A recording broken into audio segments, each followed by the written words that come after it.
It's been a long time coming, but I'm really excited to bring you along with me for the adventure of putting together my second personal build, which will be my daily driver. Let's start this adventure.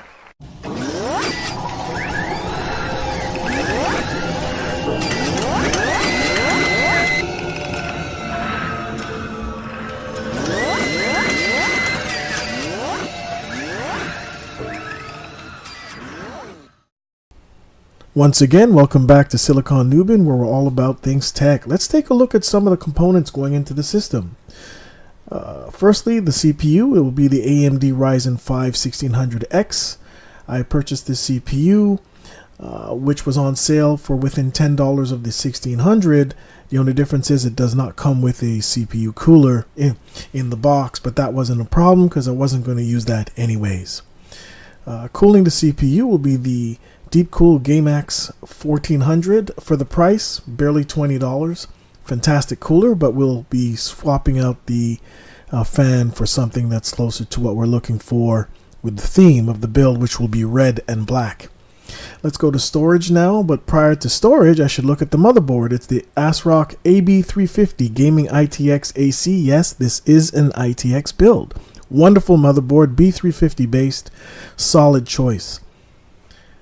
In terms of storage, the boot drive will be a 250 gig Intel 545S M.2 format SSD drive. It is SATA based, but in terms of SATA based SSDs, it's a fantastic performer with Intel's legendary reliability.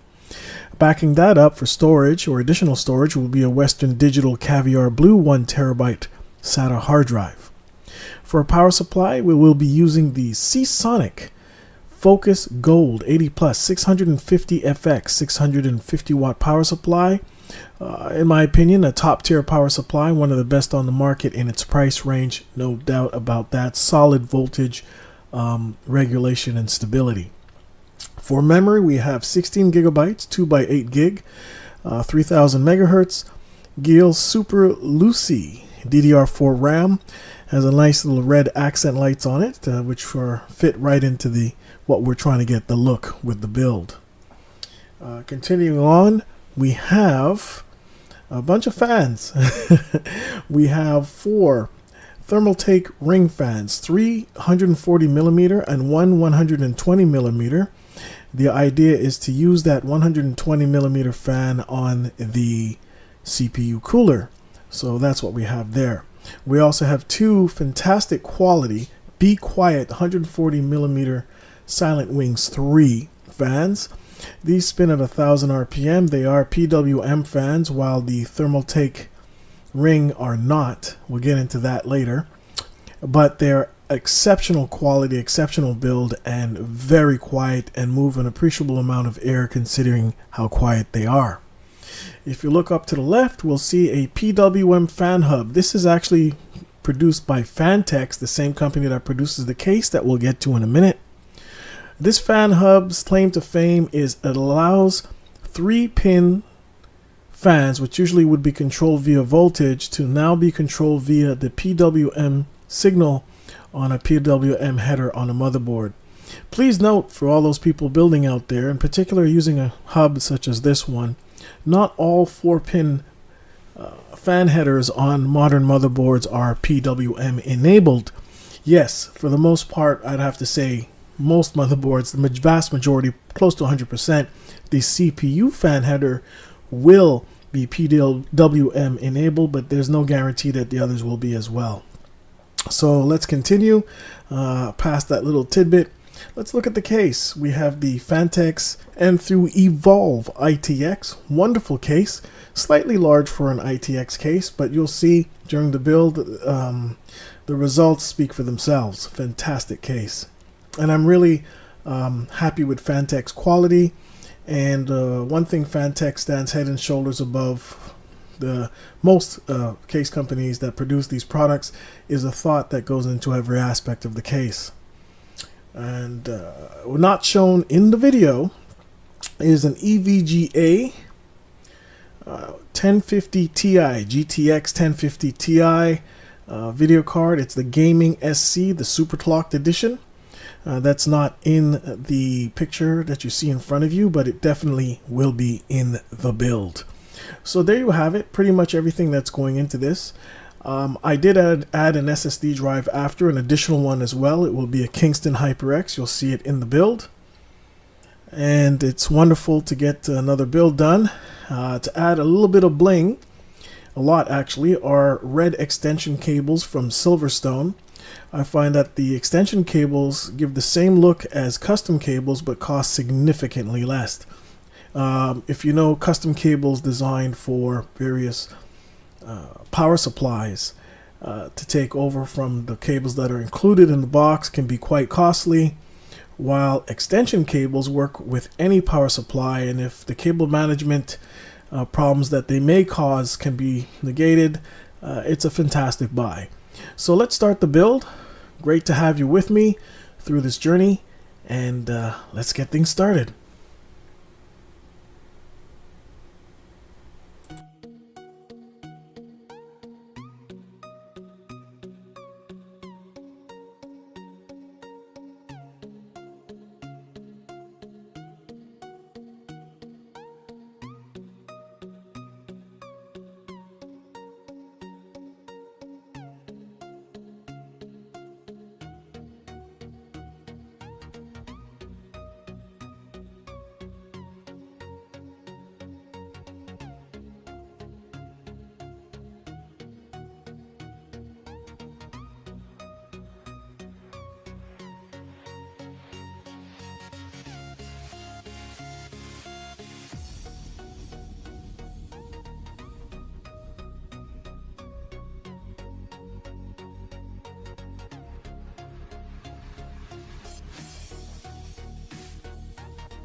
Hey, what's up everybody? Hope you've stayed with me until now. I've got my extension cables set up. I got this mess I have to deal with. And this is the really long part. I'm not going to bore everybody with filming all the cable management and whatnot, but I will show you the end result of it. I had some issues mounting the two 140mm in the front, as the holes to screw in the fans are smaller. They're meant for, I believe, bolts that would use to secure the fan to a radiator, for example. But anyways, apart from that, I did find a way to get it done. Mounted the SSD in the back here. Got a little bit of room there, so hopefully, and some air holes, so hopefully it won't be a heat issue. The power supply is really tiny, fantastic power supply. Got that mounted again, as I said before. I believe that cable extensions, when you can use them, are a very cost-effective way of adding that bling, that pizzazz to your build. Custom cables that are custom for particular power supply ranges are very expensive, while these, for example, the 24-pin will set you back for around $15 or less, and the 8-pin EPS, well, that will set you back maybe $10. So what I'm going to do, I'm going to get all the stuff wired up, set up nicely, and I will continue the video after it's all done. And also I will set up the Phanteks hub. Interesting component. And one component I didn't talk about enough is the video card. Yes, there is a video card going in here. It is the EVGA GeForce GTX 1050 Ti super clocked, and I hope to get that in there as well. The beauty about this card is it doesn't need additional power, so it's not gonna give me more headaches with respect to making the build look clean by having to run other cables, power cables, PCIe cables up to the video card itself. So let's get this done, and I'll show you the end result, and then we'll power the system on. It looks like it's going to be something really special. So see you soon.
It's alive. I had a little issue with memory seating, but everything works great. One more issue I have is the front fans. I need a 2-to-1 splitter, or joiner actually. Otherwise it's working really well. And yes, that little Phanteks DC to PWM converter for all those fans, it works. So that's it. That's the end of the journey, at least as far as it goes with putting the hardware together. It was a very interesting build. I'd call this the pajama build. Got up, took my leisurely time, took a day where I could just put this thing together.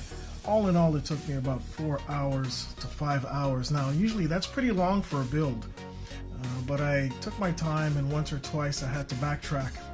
When you're dealing with any build, you have to really have some forethought, sit down, maybe even if you need to put it on paper and figure out exactly how you're going to accomplish it.